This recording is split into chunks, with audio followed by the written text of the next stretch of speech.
इस लेक्चर में जावान गिब्बन के बारे में डिस्कस करेंगे। ये आप इमेज में देख सकते हो, जावान गिब्बन दिखाई दे रहे हैं जो बंदर की तरह दिखाई दे रहे हैं। इसका मुंह तो देखो डोनाल्ड ट्रंप की तरह है, जो फॉर्मर यूएस के प्रेसिडेंट थे। ये जावान नाम क्यों है इसका, और रिसेंटली न्यूज में क्यों है? देखो जावान नाम इसलिए है क्योंकि आप ये वर्ल्ड मैप देख रहे हो, आप ये वर्ल्ड मैप देख रहे हो, इसलिए इसका जावान नाम नहीं है। ये वर्ल्ड मैप देखो, यहाँ पे इंडिया और ये है इंडोनेशिया। इंडोनेशिया का पार्ट है ये, जावा आइलैंड है, इंडोनेशिया का ही पार्ट है। ये जावा जो आइलैंड है, यहाँ पे पूरे वर्ल्ड में केवल यहीं पे पाए जाते हैं। ये यहीं के एंडेमिक है, मूल निवासी है, नेटिव है, इसलिए इनका नाम है जावान गिब्बन। जावान गिब्बन अभी रिसेंटली न्यूज में क्यों है? रिसेंटली न्यूज में इसलिए है क्योंकि देखो इंडोनेशिया ने अभी इनको प्रोटेक्ट करने के लिए एक स्टेप लिया है, कदम उठाए। इनके हैबिटेट जो लॉस हो रहा है, जहाँ पे रहते हैं जंगलों में, वो ह्यूमन इंक्रोचमेंट की वजह से। ह्यूमन इंक्रोचमेंट का मतलब है मानव, जो मनुष्य है भाई साहब, जंगल काट रहे हैं, जंगल काट रहे हैं, इनका जो हैबिटेट है कम हो रहा है, उसकी वजह से इनकी जो पॉपुलेशन खतरे में आ जाती है, लुप्त होते जा रहे हैं। जो क्लाइमेट चेंज है उसकी वजह से भी ये खतरे में है। जो इनकी स्पीसीज है देखो, हंट की जाती है, लोग इन्हें शिकार कर लेते हैं, मीट के लिए भी इनको काट के देखो, मांस को इनको खा जाते हैं मीट बना के।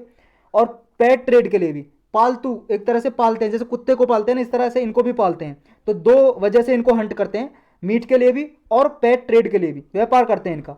इसको स्लेवरी गिब्बन भी बोलते हैं क्योंकि सिल्वर कलर का इनका रंग है, कलर है जो इनका सिल्वर है थोड़ा, सिल्वरी गिब्बन भी बोलते हैं, या फिर जावान गिब्बन के नाम से जानते हैं। प्राइमेट है ये, बंदर की प्रजाति के ही हैं, और ये हमेशा ग्रुप में मिलते हैं। ये अकेले नहीं चलते, ग्रुप में रहते हैं, कम से कम दो का जोड़ा तो रहेगा ही, मतलब अकेले नहीं जाएंगे कहीं पे भी, ग्रुप में चलेंगे।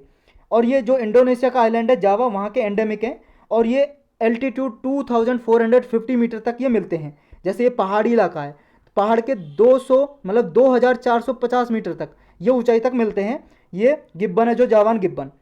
ये देखो फॉरेस्ट वेजिटेशन में भी रीजनरेट करने में सहायता करते हैं, मतलब जंगलों को ज़्यादा और पेड़ पौधे उगाने में ये सहायता करते हैं। कैसे? जो सीड होते हैं ना, सीड, ये फल खाएंगे, मान लो जंगल से फल खाएंगे, सीड को फेंक देंगे इधर उधर, डिस्पर्स कर देंगे, और जंगल में इधर उधर जब सीड को फेंकेंगे, बारिश होगी, वहाँ पे पेड़ उग जाएगा। तो ये फॉरेस्ट को रीजनरेट करने में भी सहायता करते हैं।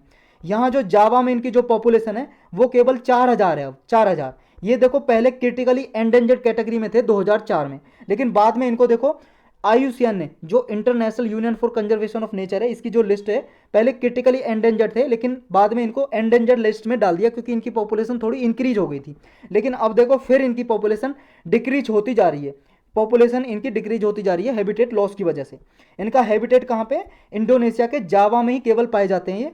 देखो इंडिया में ये नहीं पाए जाते जावान गिब्बन। फिर इंडिया में कौन पाया जाता है? हुलॉक गिब्बन पाया जाता है। ये भी देखो गिब्बन की प्रजाति है, केवल एक ही गिब्बन की प्रजाति है, स्पीसीज है जो इंडिया में पाई जाती है, वो है हिलॉक गिब्बन। और हिलॉक गिब्बन देखो इस तरह का दिखाई देता है। ये नॉर्थ ईस्ट एरिया में पाया जाता है, हमारे नॉर्थ ईस्ट एरिया जो हमारा अरुणाचल प्रदेश वगैरह है, जो इधर का एरिया है, जो असम का एरिया है, इस इलाके में पाए जाते हैं ये। और जो हमारा जो जावान जावान जो है, जावान गिब्बन, उसकी जो आयुसेन की जो लिस्ट है उसमें एंडेंजर्ड कैटेगरी में अभी फिलहाल, जो हमने ऊपर देखा। और जो साइट्स है उसकी 3 लिस्ट हैं, लिस्ट 1 2 3 उनका नाम है, अपेंडिक्स 1 2 3 उसकी अपेंडिक्स 1 में है साइट्स। और ये आयुसेन के बारे में डिटेल में जानना तो इन्वायरमेंट की प्लेलिस्ट में जाके आप लेक्चर देख सकते हो।